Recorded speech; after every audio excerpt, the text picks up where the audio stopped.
Hey everyone, thanks for tuning in to Arizona Dreams. Today we're going to talk about pets in the valley, specifically the Phoenix Valley, and really specifically to canines, but I'll touch on some of the stuff that could apply to felines as well.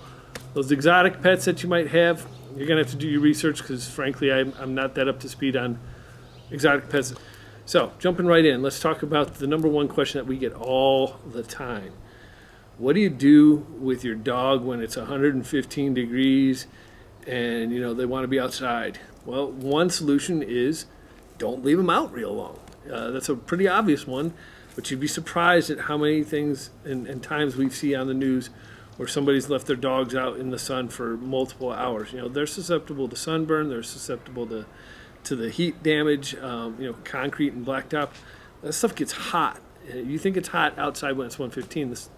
The sun will heat up that hard material because it's holding in that heat, and it'll just get hotter and hotter and hotter, and you can burn your skin on it. So a good rule of thumb is if you can't stand to put your bare foot or your bare hand on the concrete or pavement, don't put your pets on that. They do sell things they're like socks that you can put on your pets, so that if you do have to walk and you don't have an area that is grass, because rock isn't going to be any better, you can buy those. You can get those online, check out Amazon, etc., or any of the big pet chains. The other thing that you can do for them is, pick them up and take them to a grassy area and then put them down. Now, if you've got a big 200-pound dog, that may not be as feasible, but especially if you got the little guys. So, another thing to do for the heat, make ice blocks. And what we do at our house is we will take old ice cream plastic containers. They look like Tupperware. We'll fill them up with water, throw them in the freezer, take them out, thaw them under the water a little bit, dump them into a bucket, and fill the bucket up with water from the hose, or however you want to do your water. I know there's some of you out there that are only giving your pets bottled water, etc. Nothing wrong with that. Cats, same thing should apply. They drink water out of a bowl, so I'm sure that they can have water outside as well. But again, control the amount of time that's out there for your dogs, because they can overheat. They can get sun damage as well. So that's, I think, the big one for the heat. Grass is good, but again, grass still can get hot. So you may even have to be cautious about that. We used to take my previous dog when we lived out here before. We used to take her over to the park, and they actually had the rubber, ground rubber, like I think it was from tires. And even though it was under shade, it would still get hot. So you really have to pay attention and make sure that you're not burning their pads and things like that. Talking about walking the dogs, one other recommendation for you: if you walk your dogs, which I highly recommend, you want to try to walk early in the morning before the sun is getting a chance to bake the concrete and the blacktop, or late in the evening, after dusk, preferably like 9-10 o'clock in the evening, if you can tolerate that. But now you're going to open yourself up to those predators, so bring some lights and just be really paying attention to your surroundings. There have been people reported seeing coyotes around when they're walking their dogs at night or early in the morning, and they are a pack attack. So if you see one, there's odds are there's more around, but it's not to say they're not solo either. So that's the first one. That's probably the most common question we get when we're talking about our pets. Number two, and this one, it doesn't happen as often, but it's pretty interesting to me to hear the beliefs of people from outside the area that are completely unaware of the predators that could affect your pets, your felines and your canines. You got to be aware that there are predators, big and small, air and ground, and I guess technically waters too, but we'll come back to that one. So out here, especially around the mountains and whatnot, there are mountain lions, bobcats, whatever they're called. So there's large predatory cats. There are coyotes. There are the javelinas in some areas. I will tell you that coyotes tend to hunt in packs. The felines, the predatory cats, like the bobcat, mountain lion, whatever, they're usually solo. They're ambush predators, so you really have to be kind of more careful with them, especially when you're out hiking and things like that, and paying attention to your surroundings. I have not heard of cats attacking pets in their yards. That's not to say that it can't happen. You could certainly be ambushed in your yard, and they could certainly be hungry enough that they will venture in.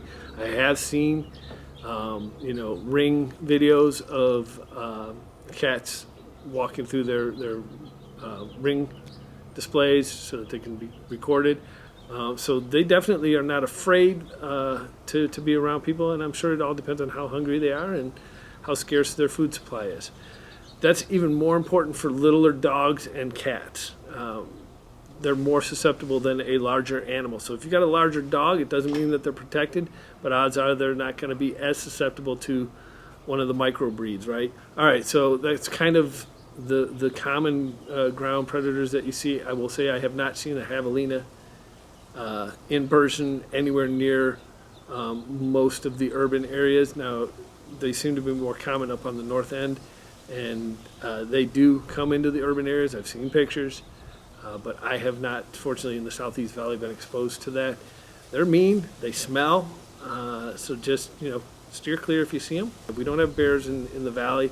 You go up north, you'll get the bears, and I'm not sure about the Tucson area if they have bears or not down that way, so you'll have to check that one. But bears for us are not a concern, but standard bear rules apply if you move into one of those areas. Those are the common sense ground attacks. But in addition to those, we've got all kinds of deadly spiders or poisonous spiders. We've got the scorpions, especially bark scorpions. Scorpions, depending on the size of your dog, odds are it'll be similar to what it was from my experience. It'll hurt like hell for a minute, and then, it subsides, and, it is what it is. But again, I think that's going to depend on the size of the animal. If you got a little guy that's probably very serious, just use your head. If they get bit, call your vet, ask them what they recommend, and they will tell you what's going on. If they get a snake bite, they do have snake bite venom, anti-venom rather. I did ask my vet specifically about that, and actually the human anti-venom works on the dogs too. And not all vets have that, so they may have to send you to a vet clinic, or they may have to send you to an actual person's hospital. But that can be deadly. We just had a news story not too long ago about a pit bull that saved the family's 2 children from a rattlesnake bite. And the poor thing died later from jumping in between the snake and the kids to protect the kids. All right, so that covers the ground. Let's talk about air predators. Now, this is not as big of an issue for a dog like the one we have, that's 40-some pounds, or probably even, I would guess, you get to 25, 30 pounds, you're not going to be too worried about an air predator, but, I've heard of bald eagles carrying off some pretty decent-sized things. We don't have those here, fortunately. There are hawks and things like that are around here, and every now and then you will see in the news where a little dog or a little cat will get carried off. There was one not too long ago, maybe a year or two back, that the puppy got picked up out of the backyard. The mom came running out to try to stop the hawk from taking it. Wasn't successful in the way it went, and then apparently something happened and the hawk dropped it on a golf course a few miles away, and the dog lived. So got to pay attention, especially if you've got your littler dogs and your cats, for that. Specifically to cats. Cats seem to do this more than dogs, not that dogs don't. But cats tend to like to play with crap that is small and on the ground and moving. So think about that when you're thinking about your spiders and your scorpions specifically. You really have to be careful about that. I will tell you that it's not uncommon in the rural areas for people to encourage stray cats by leaving food out on the walls and water to try to get them to come through, because cats like to hunt scorpions. The downside to that is sometimes they don't win that hunt. So again, just be aware of what's going on. If you're hiking, be aware, especially if you're in an area where snakes could be hiding. Rattlesnakes, for the most part, will let you know when you are too close. So you really just have to be listening and paying attention and be looking constantly at the ground to see what's going down. I will tell you that on a hike, I've never seen a rattlesnake. On a golf course, I have. Let's talk about some of the other things that exposure can happen to out here in the valley. Fleas can be pretty bad out here. So stay up on your flea control. whatever that might be, the chewables, the shots, whatever, a flea collar, flea powder. Stay on top of that. Ticks are also out here, and of course ticks can carry Lyme disease, so you have to be careful about that. And again, just use your same preventative stuff. Talk to your vet. You want to be on top of that. If you got questions, specific questions about this or any other ideas, you know the drill. Subscribe, share, like, comments down below. Check out our new Teespring store. The link will be in the description there, and you can catch up on some new Arizona Dreams merchandise. Have a great day. Perfect.